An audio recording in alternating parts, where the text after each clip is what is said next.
Hello, everyone. Welcome to the Mother Days.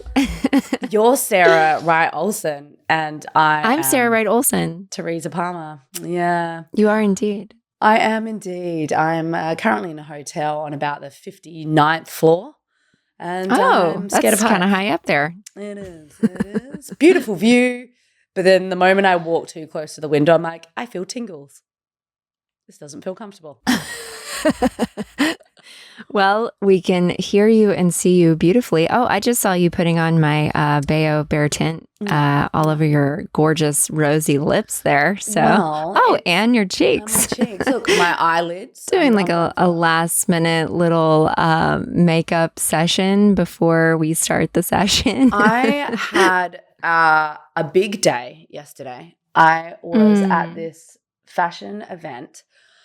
And it's just one of those things where I bumped into an old friend and we were like BFFs at school. And so we just were reminiscing about the funniest things. I haven't seen her in many, many years.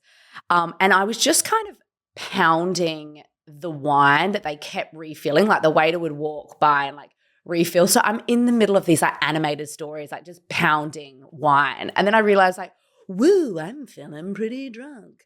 But there was still about an hour and a half left of the event. And I was like, well, I guess I'll just have another champagne. But then we had a second event last night. And because Mark hadn't been out during the day, he was like, let's go to this event. You should let loose, blah, blah, blah. So I was like, he's like, you should have a drink, like have another drink. So I was like, okay. So he like poured me like a really beautiful bottle of wine here, like Penfolds Grange. And I drank again at nighttime. So it was like a full day of drinking. And I've woken up. Can you hear my voice? I literally just like straight away woke up with a gallon of snot in my face. Oh, no. I thought you sounded maybe like a little bit stuffy, but oh, my God. It was from yesterday. Winter, our 2-year-old, woke up. Actually, truthfully, she didn't sleep last night. So it was an entire night of me sitting upright, holding her up. And every time she'd like fall asleep, she would be really snotty. And then I would like fall asleep with my neck backwards against like the headboard and sort of sideways. And I couldn't gather enough pillows in the bed to make myself comfortable. So I was just kind of like trying to hold her upright and then also kept falling asleep in this horrible way. And at some point, I just like opened my eyes and I grabbed my phone. It's like 4:00 in the morning. And I texted Eric because I'm like, in the morning, he'll see his phone and I want him to take the baby so I can sleep. So that I can sleep. And it just so happened that like she actually fell into a deep sleep at like 5 a.m. or something. So her and I were like passed out when he woke up. It was horrible. It was really bad. So you and Winter both have a stuffy nose.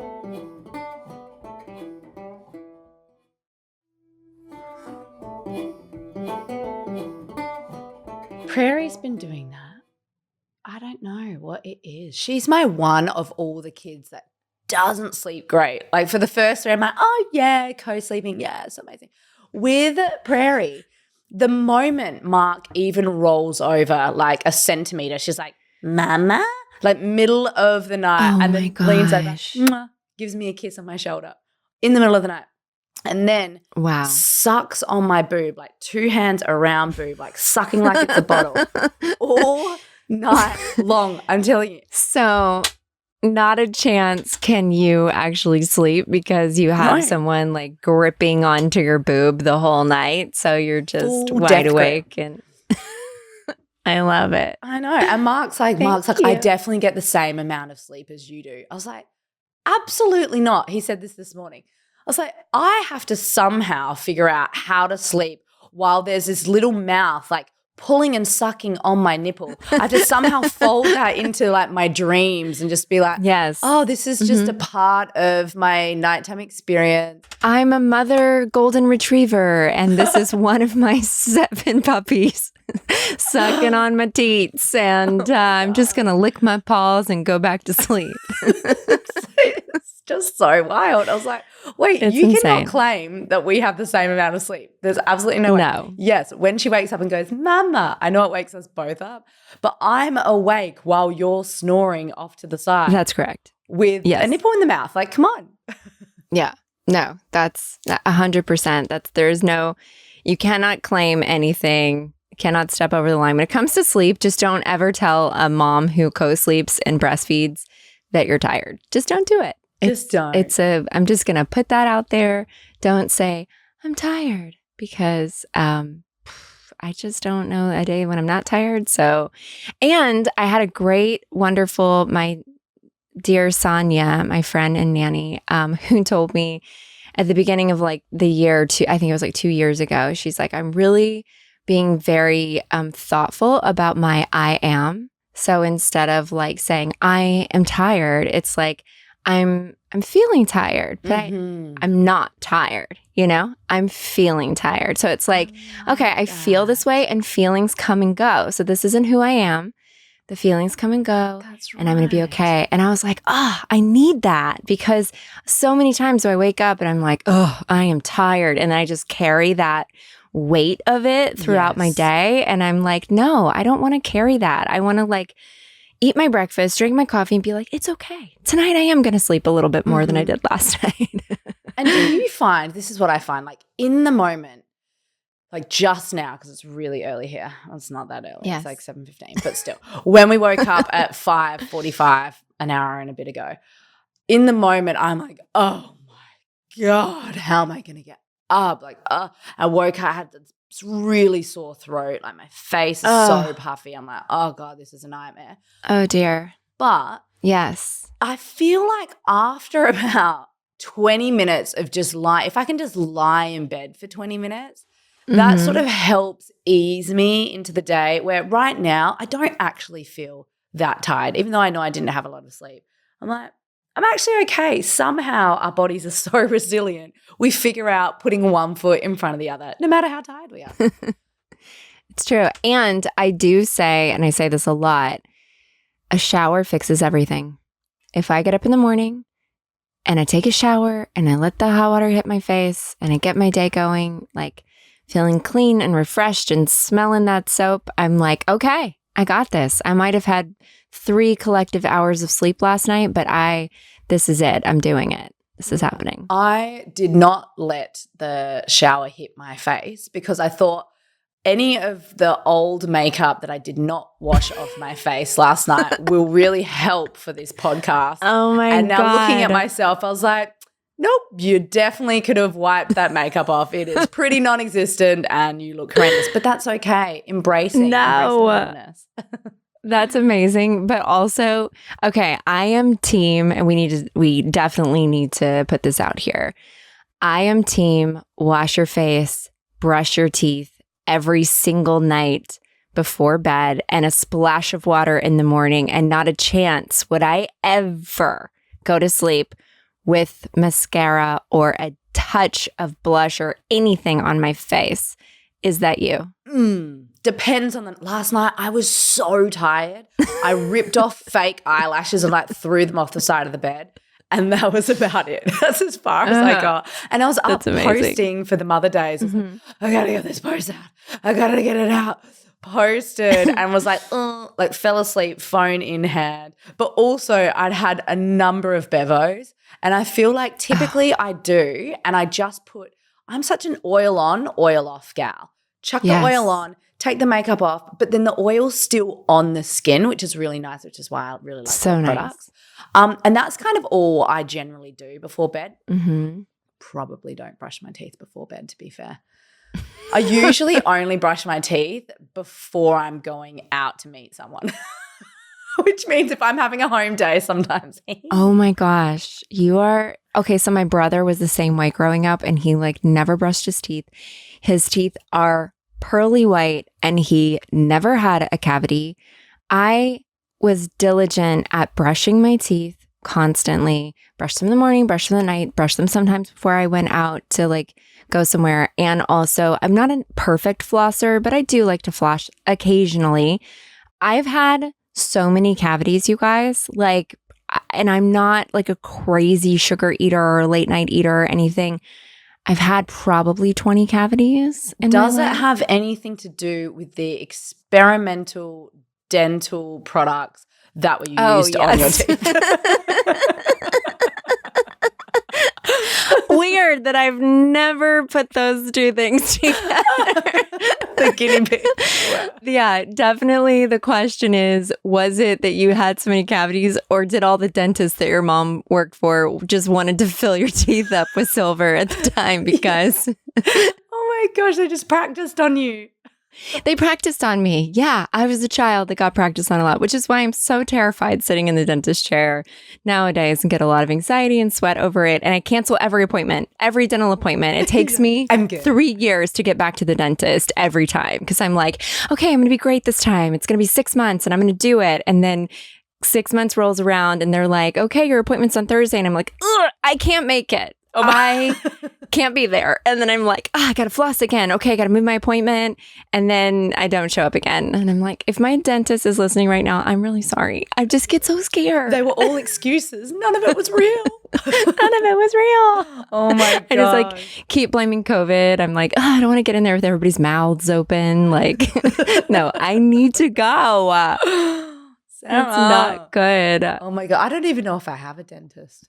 I might. Someone asked me, who's your dentist? I'm like, I don't know. I've dabbled. I dabbled a bit over here, dabbled over there. Like my friend Chantel, her husband Al is a dentist, and I'll get those little things on my phone being like, you're due for the next appointment. Like press Y if you're coming in, press N if you're not. I'm always like N. And I don't know why. I mean, so feral. I'm a bit of a pest. It's really bad. It's actually really bad. And somebody is going to write to us, and please do, because I want all the tips. Someone's going to write to us and they're going to say, hey, guys, it's really bad for other organs in your body if you let your teeth go, because it's like bacteria that builds up. And then I don't know the actual makings of it all, and I should, but that bacteria travels elsewhere in the body. And hello, like, what are we doing? We need to be better at this. I know. We need to be better. My plate it's my is so fault. full. It's all my fault. No self-care. I get so scared.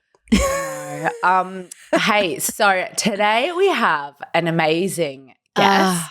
And I'm going to thank you for this, Sarah. This was all you're doing. Gosh. She was like, we need to interview Elise Myers. I know. I don't slip into the DMs very often, but when I do, it's usually for women. Actually, pretty much always for women. And it's because I'm a huge fan of theirs. And I'm like, you bring me so much joy. And you know what it is? It's like people that are putting out positivity, light, joy into the world. She is a comedian. She's so amazing. She's a mom. So authentic. I'm not the only one who loves her because she's followed by so many. Gazillions. But I slipped into those DMs and I was like, I'm such a massive fan. Please, will you come onto our podcast so that we can sit and talk to you for just a minute? And because she's not busy or anything. Like she doesn't. But she's not busy. She just launched a podcast that's like, I don't know, number one. Number one in the world. Oh my God. Of all podcasts. I feel so excited that she was like, yeah, sure, I'll do your podcast. Shocked. I'm in shock. I'm literally sweating right now as we are about to interview her. Before you suggested her to me. Yeah. I had just started following her probably about a month before. And I was like, who is this radical, cool chick who's so real cool. and so grounded and so good for the world? Who is this? And everything that she did, and she's really fast. She's such a fast talker. She's really I know. witty. I'm like, I for sure I'm like half her speed. I know. I was like, I'm like, how her brain functions at that level, I have no idea. But she's so the intelligence. Brilliant. And I think such an incredible role model for young people. Agreed. And including me, who I now Google what is the age of a middle-aged woman, because I was like, am I middle-aged yet? Am I? And I actually Googled that the other day. But wait, am I? Because I am 39 now. It actually said 59. 59. Is middle-aged? Is middle-aged. Because I was thinking like, am I middle-aged? I'm 36. I think I might be middle-aged now. But no, apparently not. Well, we are going to get to this interview right now, everybody. We're so excited to carry you into our interview with Elise Myers. I can't stand it. Okay, you ready? I'm ready. I'm ready.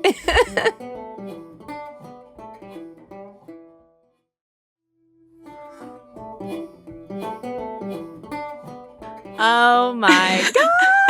I can't handle this. First of all, I'm sweating so much. You can actually see it on my face. I put oil on for sure. Okay, so I have oil on my face. God. But there's so much sweat happening. I don't know why I decided to wear a sweatshirt today. This is a really wore a bad sweatshirt idea. last minute. I was literally wearing a shirt covered in like graham cracker paste, and I like last 2 minutes decided to put a sweatshirt on. Wrong move. Was the graham cracker paste from you or from your baby? Both.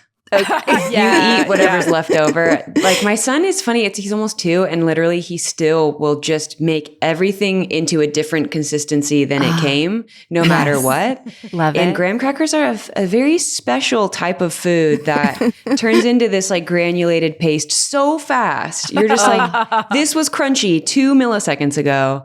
Oh so my God. I always end up having it right around here, which is the only thing you see on camera. So it's great. Yep. No, that's perfect. Great. It's keeping it real. Your sweatshirt is gorgeous. And we both screamed when we saw your face. We both went, I know. I'm so excited. I'm just such a huge fan of yours. You're just such a beautiful spirit and light, and everything that you exude into the world is just magical. And I know it makes you sweaty to hear that too, but I know I'm the same. I can't take a compliment. Like someone started saying something nice to me and I'm like, oh my God. You're like, just stop talking. Like, why are you doing this to me? Why are you doing unacceptable? So earmuffs on you. And we got it. Yeah. It's always like your feeling when someone says something nice about, oh, no. Like I used to always just like, no, you're actually wrong. That's all wrong. Yeah. That's completely wrong. But then I'm like, you have to say, oh, thank you. Yeah, you have to shy away from it. You feel like you have to shy away from it. I've been learning very like quickly that it's actually more uncomfortable to just say no, like don't say that about me, than it is to actually just be like, thank you. But then when you do say thank you, I've noticed some people that like genuinely have this face of like, oh, that was easier than I thought it would be. Like to compliment someone, it's like actually so hard to compliment people. So hard. So I've been trying to just be like, thank you, I received that. But obviously I'm still working on it. Oh, yes. I received that. I remember hearing that in one of your videos because I'm a huge fan. I should say to everyone, and we already did an intro and we talked so much about how much we love you. But I'm going to, with you on board here, I'm going to say that everybody, we have Elise Myers in the house and I can't believe it. We made it. Sarah, I feel like we're friends because I use all of the things you send and use your chapstick every single day. But every time I use it, I'm not joking, every day. I'm never buying another chapstick again. But every time I use your stuff, I'm always like, oh, it's my friend Sarah. Just gave it to me out of her purse. Like that's how I feel. I forget we've like never talked. So I'm like, this is actually so bizarre that we're talking for the first time. I know. I was actually saying earlier that I slid into your DMs and the only people that I ever slide into their DMs are women that I just love. That's the thing. Is like, that's amazing. I'm like, there's these women that I'm like, wow, you are so awesome. And I love following you and you make me so happy. Yes. And my dear friend Sonia actually is the one who first was like, oh my God, have you seen this video about the tacos? You know, it was like so long ago. Yeah. And I was like, no, what are you talking about? And then she shows me your video and I'm crying. I can't stop laughing. It's so great. And then we're like showing my husband and everybody. And I think I wrote you somewhere around that time and was like, you're amazing. This is so great. But like everybody already knew that. I was so late to the game. Like I was so late to the game. Do you guys know it's actually a year ago today? What? Is it really? Yeah. Wow. Maybe I wasn't Happy that late to the game then. Holy moly. 1 moly. year ago today. I like had no clue until I launched my podcast and everyone's like, did you mean to do it exactly a year after your taco date? And I'm like, nope. That's yes. So yeah, today we're talking, it's like the perfect full circle moment. That is so the universe, like putting you in this spot. It's like you put something out into the world that I'm speaking for you, but I'm sure that you were probably like, what are people going to think about this? Right. And then all of a sudden it's like, you're here a year later and I mean, I don't want to speak for you again, but your life is transformed, right? To like a whole life. other, completely different life. What was that like? How do you feel? Like, what are your feelings right now? So many things, like specifically now in this season of my life, I could have every answer. But I remembered actually the night before I posted that video, because I would do a thing like every day, and I just love telling stories. And I remembered thinking, I just don't have a good story for tomorrow.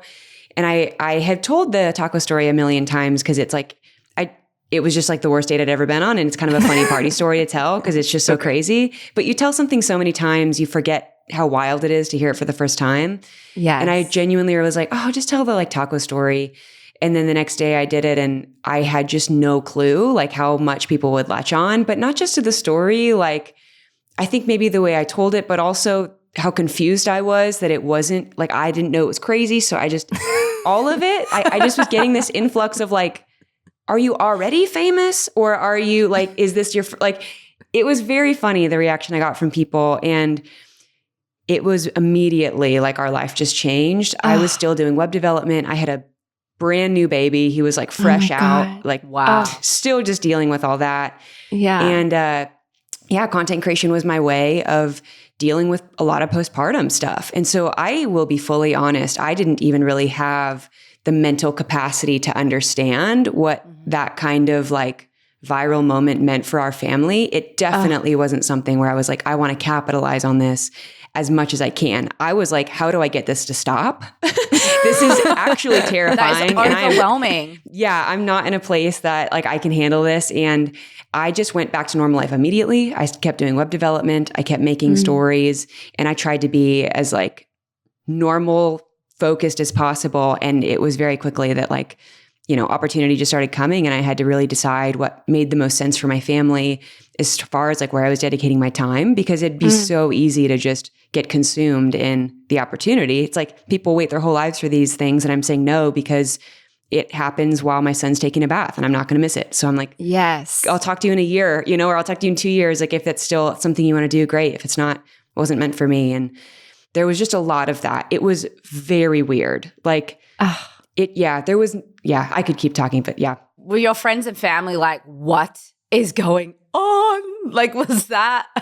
It was funny because it happened in a way on TikTok where at that point, really only people that were like much younger or like got like downloaded that app during quarantine, that was kind of the only like people that were seeing a lot of it. And then my family for sure was like, I'm the youngest by far, far, far. My brother's like 10 years older than me. My dad's not on TikTok. So like, it was two totally separate things. Oh, I don't have friends, but that's not like, I don't have friends. It's like, I just don't hang out. I'm like an introvert. I genuinely don't want a bunch of people around.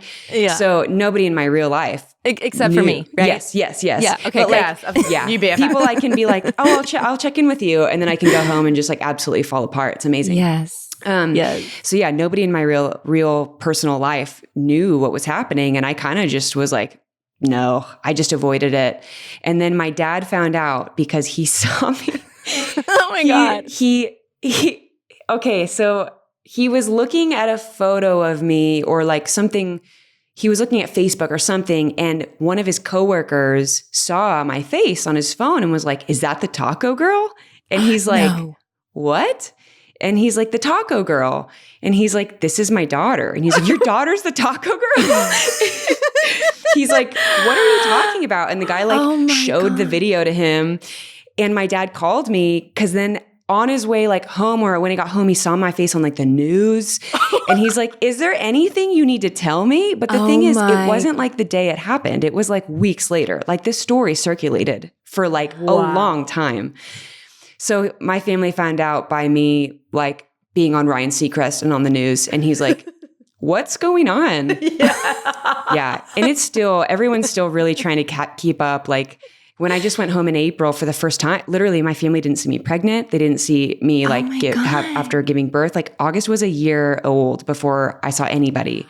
Yes. And when I came home, I was like, things are going to be different. I just need to warn you now. Like, we probably can't just like go to a restaurant or if we do, like maybe we call ahead. Like little things that I just don't think they were ready for. And were they okay, yeah, sure. 100%. They were like, this is like, who do you think you are? Your head is so big.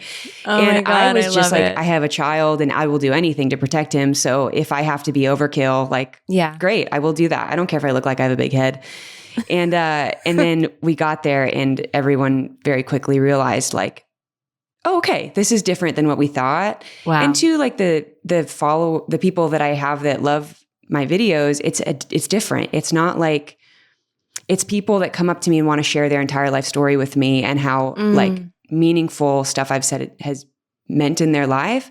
And it's amazing, but it's not like a love your work. It's like a full, oh my God, I'm looking in your soul conversation. That's right. And so my family was like, what is happening? So yeah. Well, because also it's you, it's your authentic self. I mean, first of all, that's why so many people love you, is because you're really just putting out who you are into the world, which is so beautiful. And it's not a character that you've worked on a little bit, which is another thing that actors, when we perform or whatever, we're like, okay, I'm going to play this bitch in the house bunny for a little bit. And then when I walk down the street, people are going to think I'm mean, but then they're going to be like, oh, you're such a great villain. And I'm like, cool, see you later. Yeah. And that's it. Right. But then what you're doing is so different. And then people are going this is amazing. You are literally helping people. It's so wild. You are offering up something so unique, I think, that term influencer. What you're doing is you are just showing yourself for who you really are, and you are sharing parts of your life that make other people feel seen and heard, and that it's safe, that they had these weird experiences or that they're going through something really challenging, and you're making them feel less alone. And that is such a special thing. But of course, what comes with that is people being like, help me, Elise, what do you think I should do in this situation? Yeah. How many DMs do you get a day? Oh, I can't. I don't even know. It's I will sometimes just pick the top. You can just turn that off. Well, yeah, I've picked a few. Sometimes I'll go in and just pick the last 5 I see, but I can't go through all of them. And sometimes it's mostly meant most of the time it's just therapeutic for someone to send it. It's not always yes, I need to see it. And I have to get good now at recognizing, if someone hands me this 4 or 5 page letter of their feelings, sometimes it's actually not healthy to read it. So I have to hold it, and I'm I'm grateful for it. And then I have to sometimes put it in a drawer and maybe come back to it later or not at all. And I have to learn what is my emotion to take from somebody and what's mine to just let them give, and then I don't take it. Yes. So yeah, it's a lot, but I would so much rather have this scenario happening than, not connecting with anybody at all. Yeah. I think that this is a huge win in every way, but it is a lot to navigate. Were you pregnant over the pandemic? So did you find out okay. Because I was too. Yeah. My daughter Winter. So I found out in late 2019 that I was pregnant with her, and then December. And then the pandemic hit, and I hadn't even told anyone I was pregnant yet. I was really keeping it close to the chest, and my team, my agents and stuff, I didn't tell them. I was maybe I'll go through pilot season and and just be pregnant and see what happens. Yeah. So I didn't tell anyone. And then the pandemic hit, and I was well, I'm kind of just going to keep this close to the chest. And then, it was the same thing where my mom didn't meet my baby until she was 10, 11 months old. Yeah. And she works in a dental office, and she never stopped working through the whole thing. So I had a similar experience where when I was first introducing our baby to our family, which is insane. Yeah. It was bananas to bring and it's my third child, so this is your first child, so that's so different. What was the postpartum experience like for you? And with all this stuff that you talk about in your, TikToks and everything about mental health and the things that anxiety and stuff like that, I personally know that so much of that can come up during postpartum because we have intrusive thoughts and like, all of these things. So how did you deal with postpartum, and was that why you created, Yeah. No, that's a good question. I like didn't prepare at all for the postpartum world because and I've talked to a little bit about this, where I felt like when people warned you against, or warned you about postpartum depression or postpartum anxiety, all that, like I didn't understand that was a type of depression. I thought it was a timing, like that was like a time qualifier for when the depression comes, not like this is going to be different than anything you've ever experienced.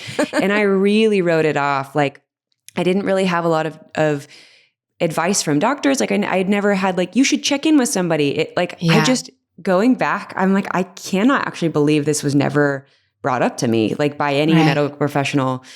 And so I pretty much immediately was like thrown into the depths of depression and anxiety in the postpartum recovery scenario. And I don't really remember a lot of the first 6 months. Like genuinely, I remember the first car ride home with him to the house. And then like I woke up at 6 months. Like it's just, it was crazy. And, I really struggled with it. And I would like have memories of like this person I used to be before I had a baby, of like, not like a body thing. It was like, I remembered I used to be funny. Like, where did that person go? Oh, yes. Baby brain is real. Yeah. Well, even like real. I'd be in conversation with my husband and I would remember how old Elyse would respond in this moment. And I almost felt like I was lying to myself that I would ever feel a way I used to feel. And it was weird to know how I used to feel about something, but how I couldn't physically make myself feel then. Like even like being chill about stuff. I used to be like so calm, like, or, I used to be so decisive. I have never been more indecisive in my life than now. Like it never went away. If someone presents me with like a decision, I just want to cry. Yeah. Every decision. Like, I thought that would go away and it didn't. And so, I really struggled with reconciling who I was with who I became and who I might go back to being. That those three people existed at the same time. And I struggled to kind of remember they're all the same person. So I have to love them all the same. And creating content was a way that I thought no one was watching, first of all. So I thought I was doing that like, alone.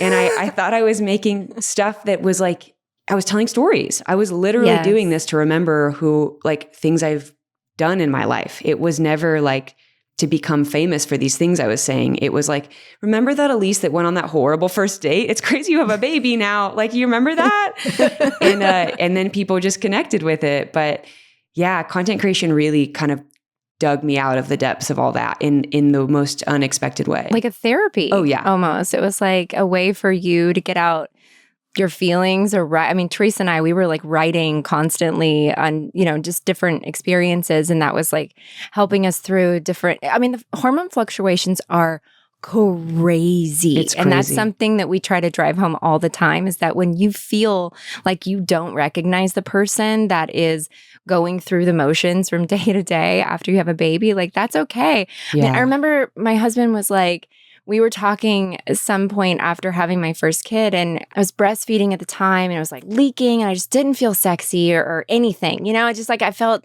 like I smelled really bad all the time. And oh my God, that doesn't go away, by the way. I'm like, the breastfeeding BO. I'm like, what is that? Oh my breastfeeding BO. I know, it's like such bad hormones. But my husband like kind of came up to me and he was like going to give me a kiss, and I was like, I don't think I remember like what happened before we had this baby, and we had to figure that out again. On my side, people really don't discuss like the doctors. They don't tell you like, by the way, this is going to be a journey.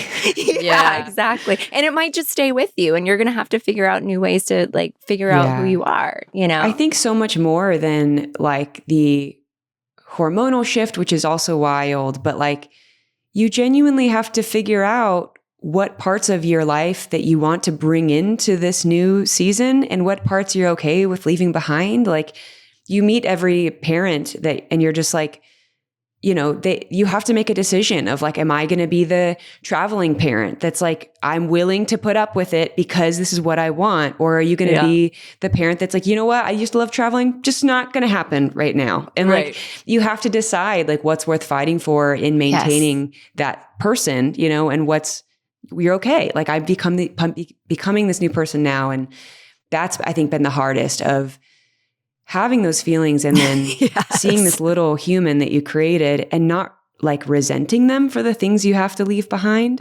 which is a really crazy thing to feel, but it's not negative. It's like a human brain having to decide that like, I'm not going to miss the things I gave up because I also have this really incredible person that's like my child. And a lot of that. It just feels like it's bargaining the whole time with your brain. You're like, what are you going to let me have right now? Like, are you going to let me be happy right now? Am I going to have to fight with you right now? It's just a lot. It's balancing everything. Just wait till they get a little bit older. No. Because then that conversation actually happens out loud and not in your brain where you're like, seriously? We're going to have this conversation again? Really? Okay, great. See, I'm in the period where like we're waiting for August to talk. He's really not doing that yet. And he not should be like everybody goes on their own, but like, I'm like, I cannot wait until I'm frustrated with his words. Cause I'm like, I just want you to talk. Like what's going on? And so, I get it. Everything is like new and frustrating. But then when you're not in it, you're like, I just can't wait. And then you get in it and you're like, I want to go back. Yeah, totally.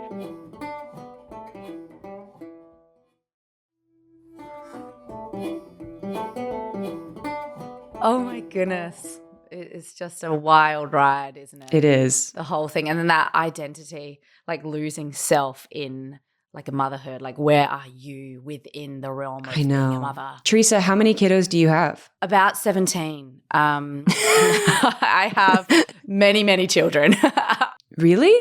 I have 5. So 17. So 17. Okay, it feels like great. that some days. They're next door and I can hear them from here, like running and jumping and being so wild in there and banging on the wall, banging for mum. We can't hear it, which is great. I can't hear anything. I am so glad because I keep getting distracted by the bangs on the wall. I'm like, an hour, guys, just 1 hour. It's just 1 hour that I step away. See, I have a studio. I had to go to a little office because between a dog and a baby and then the TV trying to calm all of them down. It's like. Your office is very cute. I watch it on your videos. Thank you. It's adorable. Thank I'm you. like, I love it. It's so great. You have really great boundaries too. Oh. Like I watching your videos and stuff and just the way that you talk about certain things, I'm like, I need better boundaries. Like of when I'm gonna, I think I'm in this season right now where I'm like, when am I gonna work and when I'm not gonna work and like when I shut off and like have quiet time for myself. And I'm like, I really need to get better at my boundaries. I think you're giving me more credit than I deserve. I think that the nature of my job is different than yours. I have a lot more control over, I think, my schedule than maybe jobs that you're doing have, like more in the traditional entertainment or like shooting movies or shows, like all of that. It's like a very different external timetable and pressure that you're subject to that I'm not. I make what I post and, except for like a branded situation, I have the ease of that. And so don't be like hard on yourself. It's like Thanks, you have, Elyse. you have people that need you to respond at a certain time. I don't. I'm like, no, I'm not going to work with you. Thank you. One of your videos that like really stuck out to me was this video that you posted about or maybe it was like I actually think it was like a photo when you're talking about your husband and how he had been staying at home, like a stay-at-home dad for it was like the year mark, right? Yeah. Okay. And that was maybe recently. August, yeah. Yeah. Oh, okay. Okay. So I thought that was amazing, first of all, that you were honoring the parent that like is staying home and taking care of the baby. And by the way, like, why do not more partners do that? And I mean, sorry, but also like men do that for the women that stay home. And it was just so awesome that you put that out there. And I was like, I love her husband. He's so great, The amount of times I'm asked like who watches my baby while I'm at work is like unbelievable. Yes. I'm just like, first of all, his dad Like, second of all, if it wasn't his dad, like do you think I've just like locked him in a room with a bucket of water? Like, you're like, why does that it matter to you? Like, yes. But it does. It's just, how many dads get asked that question is what I want to know. Literally none. None. Zero. It blows my mind. I have so many people tell me like, okay, first of all, let me preface this by saying I am home way more than I would be if I worked a 9 to 5, like way more. But then if I wasn't, that doesn't matter. But number two, like the amount of people that tell me I am missing big moments in my son's life because I work is just like, I can't even fathom saying that. Oh yeah. Who says this to you? People that just can't really understand, like, well, okay. Because first of all, I don't talk a lot about my son on my social media because I want to protect him. So of course, that's just like a conscious decision I've made. And when I do, like we've pulled back, like we used to and now we don't. And like that's changed. So I think that people think that because they don't see him all the time, I'm just not with him. Like as if like I can't just like not post a photo. But then when I am home, I think that I post about traveling and like, I just don't know. I don't know where that comes from. And because like Sarah, what you were saying earlier of like, I don't play a character, I am myself online. There is no separation between what people see of me and what they think I am, like way less even than what someone sees as a character. Like people will oftentimes attribute your personality to a character, but it's so much beyond that. Like people genuinely feel like whatever they assume of me, of what I'm posting is like Bible fact of who I am. And it can be really hard because when someone watches something that I post or say, and they misinterpret it, or, you know, they think it's not true, like, oh my God, that's the number one like thing that someone could say that could just break my heart. Like not like send me into like depression. Like when someone's like, this story, she's making this up, because I just pride myself on the fact that like this stuff is real. So yeah, when people like misunderstand or think that I'm lying, all of that, it's just big. Maybe we should spin that narrative. And instead, if somebody says that, you can be like, all right, thanks. That means I'm a really amazing writer. Yeah. It's so crazy. It's unbelievable. Thank you. Yeah. Exactly. I remember when I first started getting like known or whatever, and I was like, obsessed with, there used to be this thing on IMDb. I don't know if you remember this, Sarah. There was the message boards. Yep. And I was like 19. I would go on the message boards and be like, what do people think about me? And would just start reading these things. Sometimes I would be in a hole for 2 hours crying. This was before social media. This was our first taste. This is like Reddit. Yeah, exactly. Oh, yeah. But it's also like those horrible comments you get on, like, let's say the Daily Mail does an article on you. And then I'm like, I'll just scroll to the bottom and like abuse myself by reading these comments. No. And someone Can't do that. much more famous than me was like, what you've got to realize is that these are the people who are coming out here saying these things and attacking, like oftentimes the ones that like need the most love. They're the ones who are like sitting in a place of some sort of self-loathing to start like attacking and being these warriors on the keyboard who feel like they can say anything that they would never say to your face. And it's I'm such a little sensitive flower as well that I will sometimes read these things and be like, I am terrible. I'm exactly. They hit the nail on the head.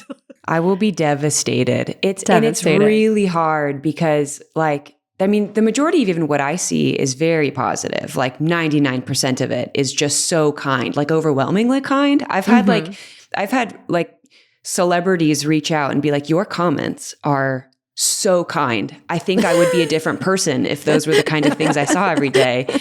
And it's beautiful. And then I think it makes that like 1% stick out even more because it's like you just don't even expect it anymore. Right. And then when you see it, it just feels like a gut punch. And it's very easy for my mouth to say, like, I don't receive that, but I'm also not a robot. So like my heart will just be shattered into a million pieces. And I'm like, I don't receive that. And Jonas is like, what would you tell me if someone said it about me? And we often flip it in that way. And it's just like, yeah. So it's wild. I think being online and learning the part you play in it, and also to like try to just like push forward and know that like I'm making a difference. And so I have to take the bad with the good. Like I wouldn't be in this position if I wasn't meant to be. And so I can handle it, and like you just go for it. And it can be a beautiful, good thing. And also it can be terrifying being online. And thank goodness, like most of it is, so much of it is positive. And what you're doing is so positive. I mean, the ripple effect is incredible. Incredible. How you're affecting change in people's lives. There's this thing that you did where you talked about bravery. You were like, you can't be brave without being afraid first, like taking a step and doing something. And by the way, do you watch Octonauts with your kid at all? Does your kid watch TV yet? Okay, so he watches like YouTube, a lot of YouTube. Got it. Okay, so there's something called Octonauts, and it's so great. I love it. I'm writing it down, honestly. It's amazing. My children love it. But Captain Barnacles from Octonauts totally says something like that. I remembered one day I heard you talking about it, and then I heard Captain Barnacles on my TV being like, you can't be brave without being afraid first, or something like that. And I was like, he has a horrible accent that I'm trying to pull out there, which I'm just really bad good, at. Honestly. You're known for your accent, Sarah, especially your Australian. You guys know that I got the accents down. So he like says that, and I was like, yeah, I was like, exactly, because I've spent so much of my life like, yes, I do things that put me out in front of people, but I'm scared when I do it. And I try to tell my kids, like taking that step, like that's what makes you brave. When you stand up for that friend at school and, somebody's being mean to someone and you step forward and you say, hey, that's not okay. You were afraid to say that, but that's so brave of you to do that, And so I see that when you made that video and you talked about that, and then I see like there's so much that you can take from that and teach to children, to parents, like the ripple of that, exactly what you're saying, Teresa, is like the ripple effect is so positive and so good. And I think it's like that, it's amazing. So what helps you in those moments of fear to actually like take that leap? Like how do you? Yeah, no, it's a good question. I think that a lot of people often wonder like, why are you doing this? Like you are like terrified all the time. Like, why are you subjecting yourself to this? And it's funny. So I could like say 3 different videos right now, but the one where it's like, you can't be, brave without being afraid came after the one where people were like, how do you manage your nerves? And I'm like, I don't, I just like do it scared. So that kind of theme came from one time. So I've always struggled with anxiety, and I was on medication for a long time as a child. And then I had a therapist. I got a new therapist, and it was like a guy that sat in for somebody I usually go to. And usually like I wouldn't go to that. It's like, if I'm not connected to a person, I'm not going to see a stranger. Right. But I just was like, I'm just going to go. And I was in high school, and no, I'm sorry. I was in my first year of college, and that doesn't matter. Okay, sorry. I get so distracted. I'm noting it. I'm noting it. I wrote it down. I get so fixated on things that literally don't matter. That's okay. So I remembered my biggest fear was going on a freeway. I was terrified of going on a freeway, and our therapy session happened in the car on the freeway. And my biggest fear was that I was going to crash a car on the freeway and like be unalived, and a bunch of people around me. And I would have literal panic attacks about it. And it just was really bad. And I remember my brother saying he struggled with something like that too. So I was like, it's just in our DNA. Like, I'm never getting over it. And so this therapist took me on the freeway, and I'm thinking he's going to like teach me that I'm not going to have a panic attack on the freeway. And he goes, okay, have a panic attack. And I was like, excuse me? And he's like, okay, let yourself have a panic attack. And it's like, you want me to give myself a panic attack on a freeway? And he goes, yep. And then I'm going to teach you how you can get off the freeway mid-panic attack, park your car, and finish. And it was like life-changing for me. Like, oh my gosh. Genuinely like changed my life in so many more ways than one. Not just being able to get on a freeway to go places, but that idea of like how I feel sometimes does not matter. It matters, but it doesn't mean I'm not safe. I can feel things deeply and still get something done that I really have to get done. And it was a separation of feeling and decision for me that I always have remembered. And so I use that memory now, to check my emails. Like I hate emails. If you need to get a hold of me, don't text me, don't email me. I won't see it. But like, I just get so fearful of checking stupid things like that. And I use the same memory. I'm like, my feeling about it doesn't actually mean I can't do it. I just need to clock that and go, okay, we're doing it anyways. And I don't know if many people connect that. Like you can, I don't know. And it sounds so obvious saying it, but I will just never forget this thing I feared the most, that this person was like, okay, you're still going to have to get off the freeway and you're going to be fine. So yeah, that's kind of where that idea comes from. And so now I have recognized the purpose that I have in this new career. And every time, like every single time I get to do things that are so scary, like huge opportunities that people wait their whole lives for. You mean like getting on stage and singing the way that you did with that? Oh my gosh, when you got it, I saw some video Ben of you. Rector? Oh my gosh. Crazy. I was scared of going because I knew I was going to meet him. Amazing. Dude. Your voice is, get out of here. Bonkers. It's bonkers. I want to buy all your albums. I know. Your voice is crazy. Thank you. So on that stage, were you like, I was shaking so bad I actually couldn't stand still, or else you would see my knees shaking. Like it was like I couldn't feel or see anything. I, by the way, knew I was getting up for the encore, so I didn't even enjoy the whole rest of the concert, but like in a good way. Like I will just never, I enjoyed it, but the whole time I was just thinking like, oh my God, okay, 7 more songs. Okay, 5 more songs. And like, it was a lot. And yeah, it's those moments where I'm like, I have to look at it as if like I'm an 80-year-old woman looking back on my life. I have to see it like that. Like that Elyse would be so mad if I didn't do this right now. And like, there are moments I've felt like have been redeemed, like things I've said no to that I feel like come back where I'm like, I didn't think I'd get to say yes to this again. And I am, but that's rare. You cannot count on that. And so I'm trying really, really hard to just like remember to be like brave, to remember to like say yes and let my feet kind of follow. But it's really hard to remember when you're like, no, I don't want to do it. I had a panic attack on Conan, and it was right as, because I say no to talk shows. I hate them. I cannot tell you how much I hate them. Like even the moment I see it in my email being like, talk show, I just cannot handle public speaking. I'm just like, no, I don't want, do I have to? And this one was like, this one you have to do that. Is it like your publicist sending it to you, or? It's my publicist and my agents being like, oh my gosh, we've booked Conan, like this is a big deal, blah, blah, blah. So I remember like not sleeping, explosive diarrhea like 3 days before, like just so nervous, like unbelievably scared. And then I got there and I was like not even a human being, can't even talk to anyone. And then you know how you get a story and you know that they're gonna set you up for the story for you to retell that story. Okay. I've never been in this situation. Okay, well, it's going to happen to you really soon. And very soon. You have your story that you know that they're going to lead you into. So you end up speaking to this producer beforehand and you tell them a bunch of stories and they're like, this one's funny, that one's funny. These are the 2 stories that we're going to go with.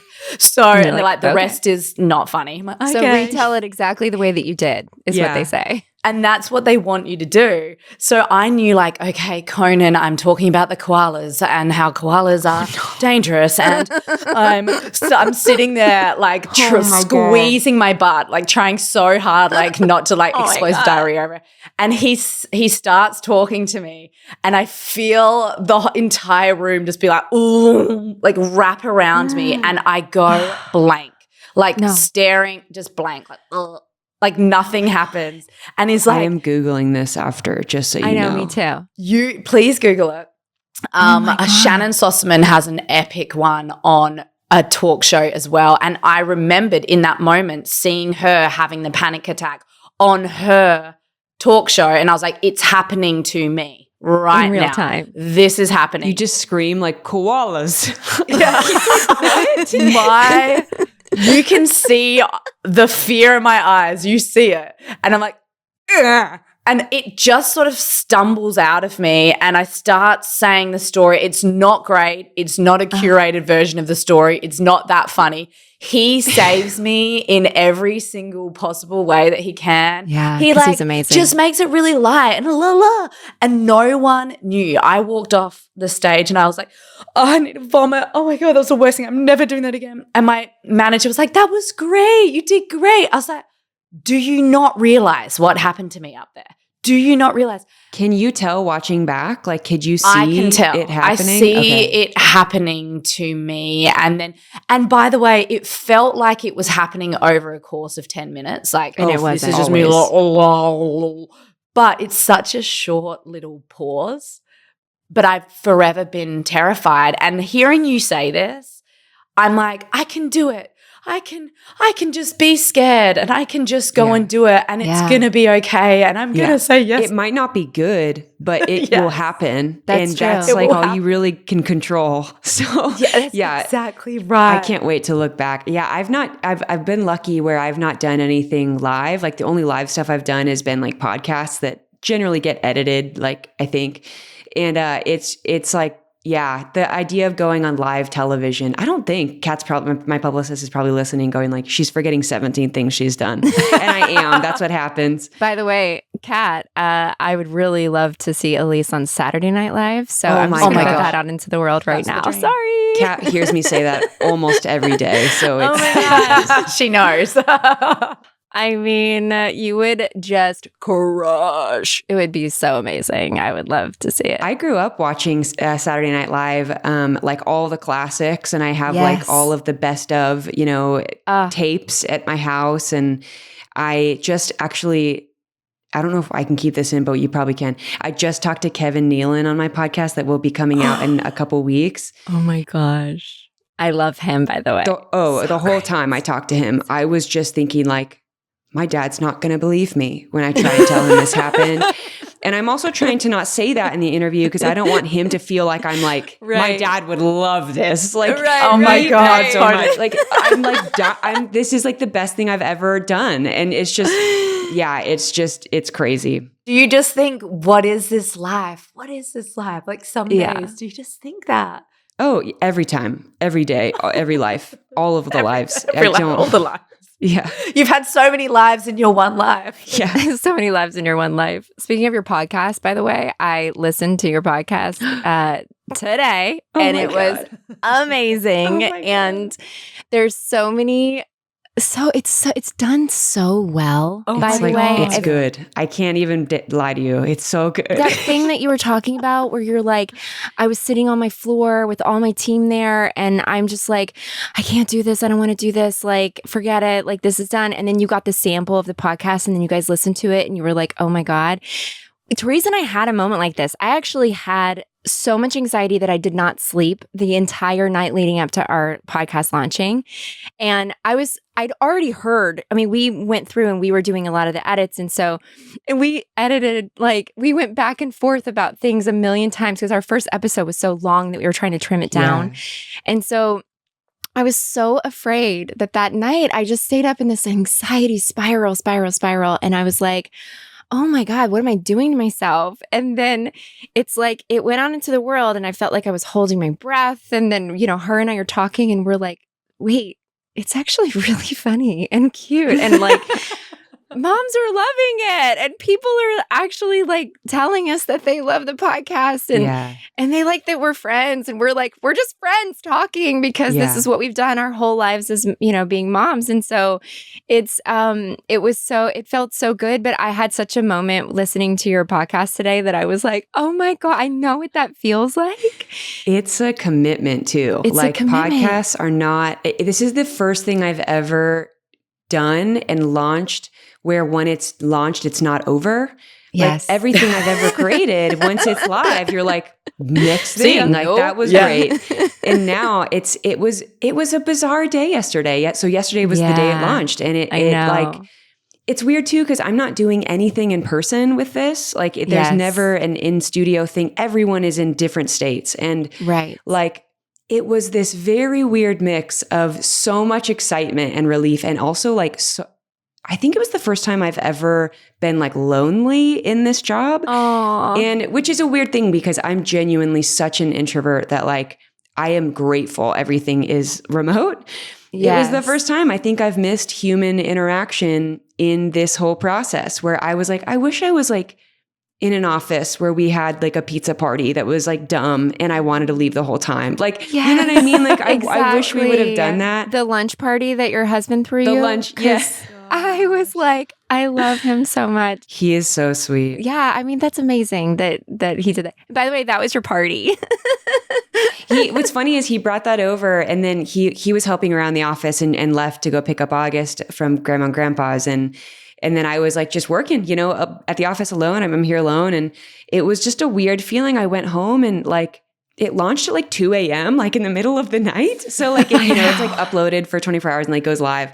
Yeah. And I just remembered like, it's so good. And I can say that confidently and not sound like an asshole because like, I am not the only one working on it. Like there's so many talented people that are like sound designing it and editing and like it's producing so well. And it's just like, I am one piece of many like vehicles for this podcast to be created. And like, I'm so proud of it. And it was just this really beautiful thing in the morning where I was like excited. And I sound like such an asshole saying this. Like, no, you do not. No, you don't. I so appreciated that moment in the podcast when you stopped and you were like, wait, this is really good. And I'm proud of it. And by the way, you guys, for everybody out there, whatever it is that you are doing and working on, when you have that moment where you're like, wow, this is good. What I did is good. Like, be proud of it and honor that because 100%. it's really hard to write things, to create things, to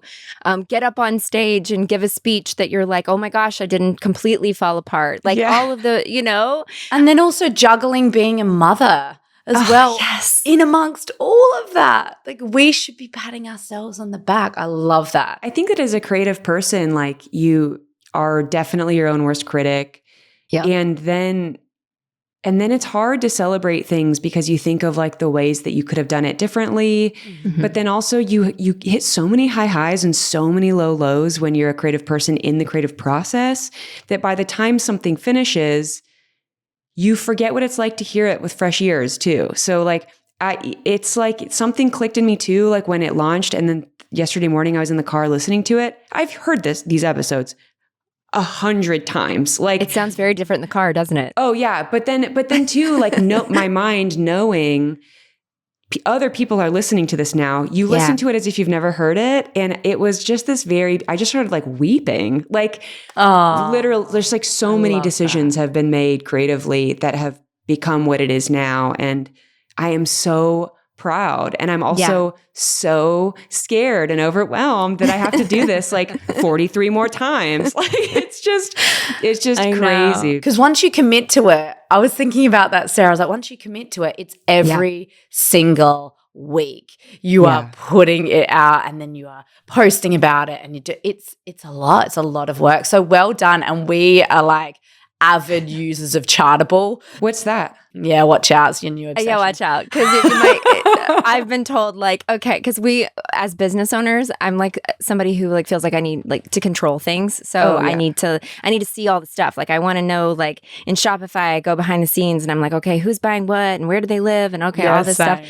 And it's like a control thing. So you feel like you have some control over something. It's like being like owning a business. That's like normal. I wouldn't be embarrassed about that. It's completely out of your control. All of that. You just feel like you have control because you get to see it. And so when you're doing a podcast, you really don't get to see any of that. None of it. You're like, okay, I kind of see that it's up in the charts, but like I don't. Oh, see, no, I asked for all that info. Oh, amazing. Yeah, no, I'm like, give me all the data. You're like, give it to me. For those of us who don't have all the data, there's something called Chartable, and it's like it combines everything from everywhere, and it kind of shows you your graph and like where you are and what you're doing. And so, of course, we checked yours right away, and you're like, my God. boom, all the way to to stratosphere, off the stratosphere. Like, Dude. Straight to the top.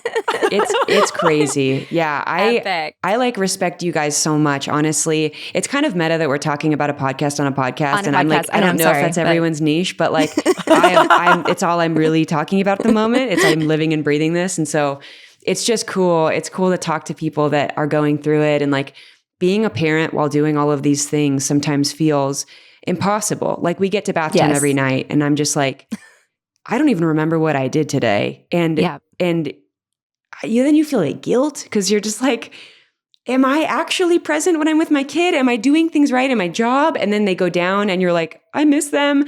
All of it. You just feel so many things. And like, I don't know. I just feel so overwhelmingly grateful that somehow we made it and we're doing it. And like, we also like my son's alive and loves us and is a great person. And I'm just like, how are we doing this? How are we making this work? And yeah, it just feels like a day-to-day thing. It's crazy. Well, you're so amazing. I think every parent goes through that where they feel that at like, bath time especially, and when you're putting them down at night. And then I go like, did I ask enough questions at dinner? And like, did I, like when I picked them up from school, I was kind of zoned out because I was thinking about like this and that and whatever. Like I should have talked a little bit more. Like we do that where we go through it, but like they feel the love. They do. We're not always going to be like asking all the questions and fully doing all the things that we, it's not always ice cream cone day. No. And Sarah, how old are your kids again? I have a 9-year-old, a 6-year-old, and just turned 2-year-old. I know I have a 9-year-old. You guys.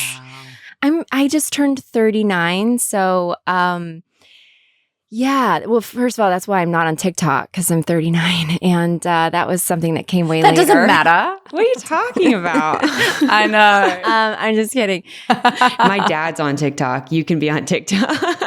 I know. No. I know everybody's doing it now, and I'm like, I don't know if I can fit one more thing in my like brain capacity and what I'm doing. But it's so awesome, and I love that I get to see it, through like Instagram and everything. Yeah. But 9 years old, dude, you're just like going for it. And a 2, just that age range is just like. And I want one more. Yay! How? Okay, I need to know how. Like, how do you do 2? Oh, 2 was the biggest jump, I think. It is the biggest jump. I felt like that was the biggest jump. However, let me tell you this. This is amazing. Yeah, because Teresa has 5 kids, so. Well, yeah, I do have 5. But the 1 to 2 jump was bigger. However, once the second baby is around 15 months old, all of a sudden it's almost like you don't have any because they are off as a little gang doing their thing, not pulling you in all places like, let's do arts and crafts, let's do play, let's build the blocks.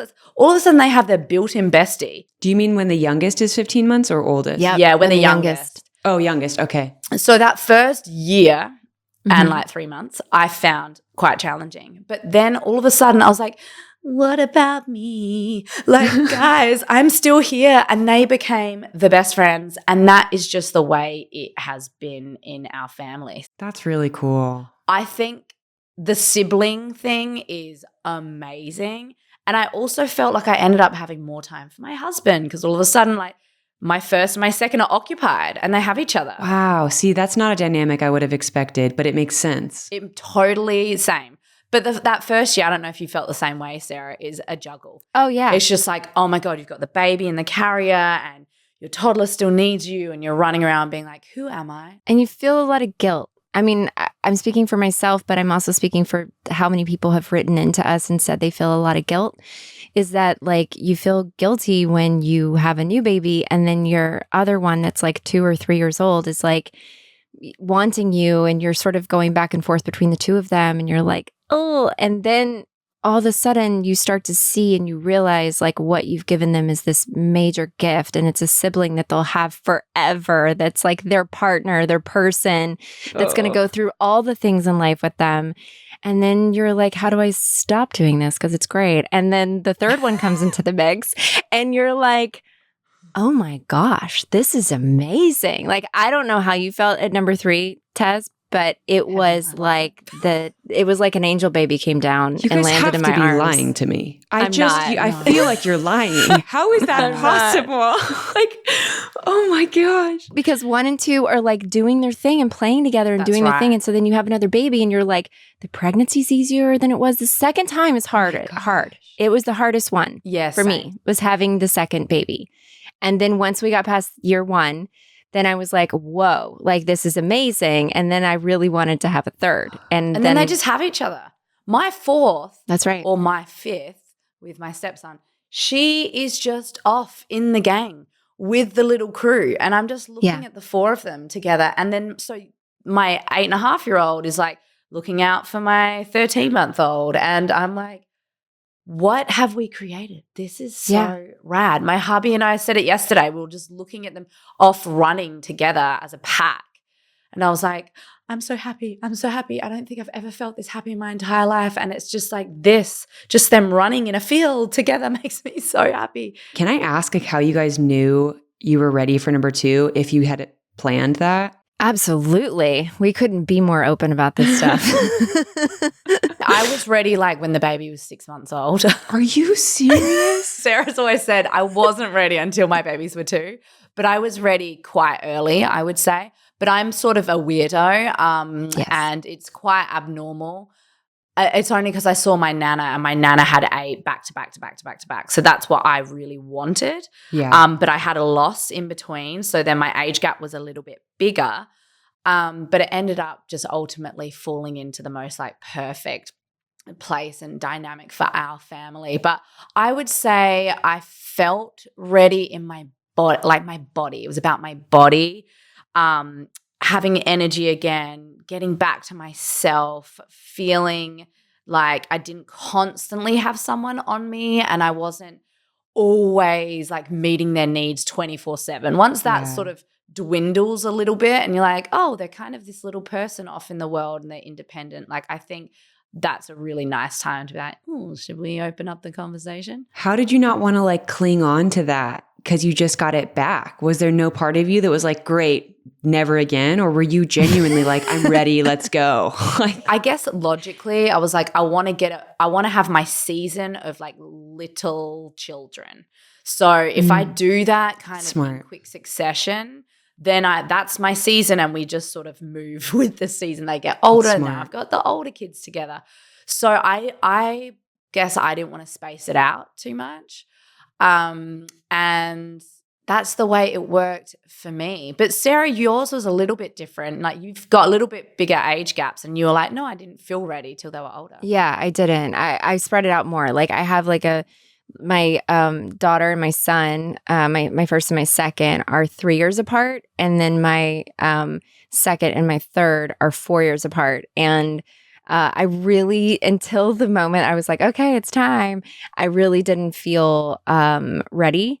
And I also felt very much like, especially just mainly, I think a lot of it has to do with breastfeeding for me because I breastfed my son until he was 2 and I breastfed my daughter until she was 3. So that felt like my body wasn't my body for so long. And I just felt like I just really wanted my like this top half of me back, you know, like I just did. And so as soon as that I figured out how to transition them off of the boob, then I was like, whew. And I had like a couple weeks of like, okay, my boobs are my boobs again.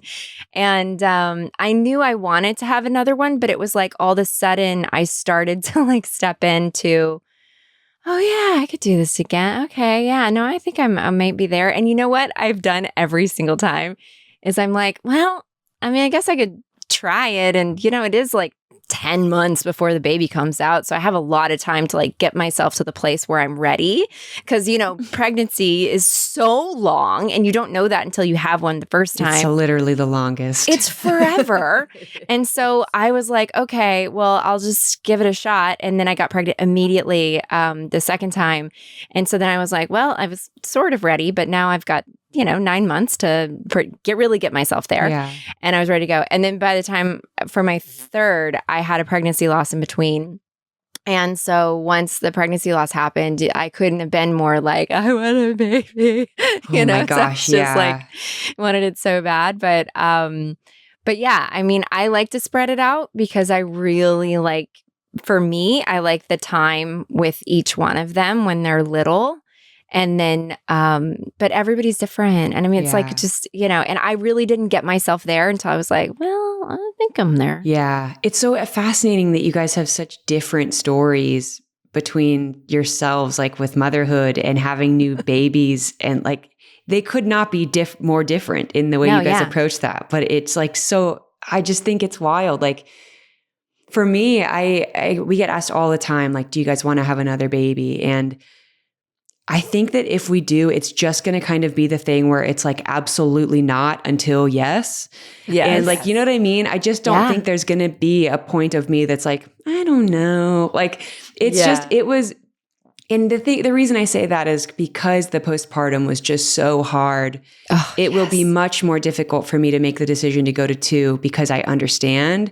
I was so naive when we had our first, where I was like, I just didn't know much, and you can't, there are things you just can't know until you're going through it.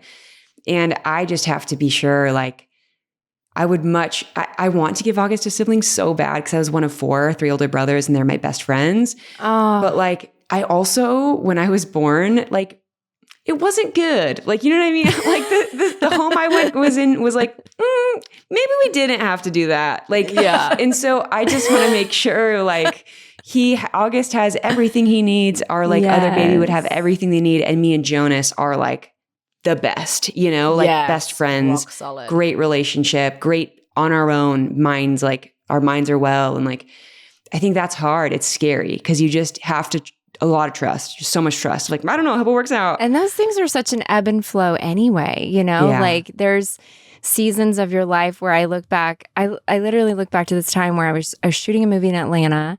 And when I say Atlanta, my voice goes really Southern, doesn't it? Atlanta? I was shooting a movie in Atlanta. And my son was like a year and a half or whatever. And it doesn't feel like it was that long ago, my 9-year-old.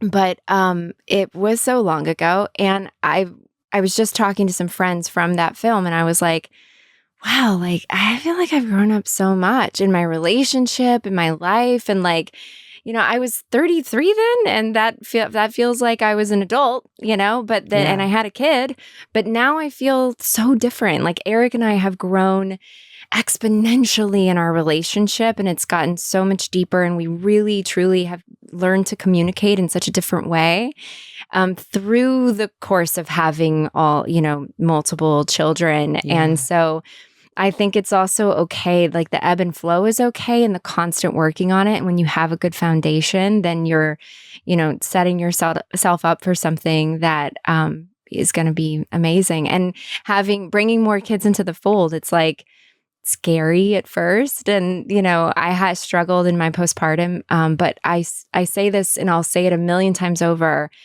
therapy is great. Big fan. Yeah, have to get in there. Yeah. Big fan. Yeah. I did not have enough of it because of COVID, and it was like, big fan. Yes. 10 out of 10 therapy. 10 out of 10 all day long. Pregnancy, no pregnancy, therapy. Therapy is so good. I got to say to you, I really hope one day I get to hear you on an album. Because I would love to listen to your voice. I have a couple out if you ever want to listen. Yeah. Amazing. Okay. But I am writing another one, so it'll be soon. Amazing. You are one of the most impressive people I think I've ever spoken to. Oh my gosh. I think you're so remarkable, and thank you so much. So much wisdom. For being so generous. And your podcast, everybody check out Elise's podcast. I mean, everybody kind of already is, but just for those people that are on our podcast that haven't heard it yet, they're like, hello. Yeah, we listened to it right before this one.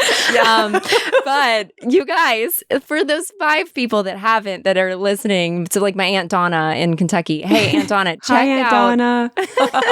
check out Elise's podcast because it's great. And I especially loved listening to the one with Lance Bass because I love Lance. And it was so funny and so great. And he's just a special human. And I'm so happy for them that they have their babies. And they're so sweet. Oh my, it was so good talking to you. I'm so grateful I got to do this today. Thank you so much for giving us your precious time. We know you don't have a lot of it, and you gave some of it to us. So thank you so much. Thank you. Of course. I'm going to go home now and eat some dinner and do bath time. Oh, yes. Oh, beautiful. Heaven. Enjoy. And you guys have been listening to The Mother Days. You can find us on Apple Podcasts, Spotify, or wherever you listen to podcasts. Elise Myers, we love you so much. We'll be forever fans. Thank you for being on our show. Of course.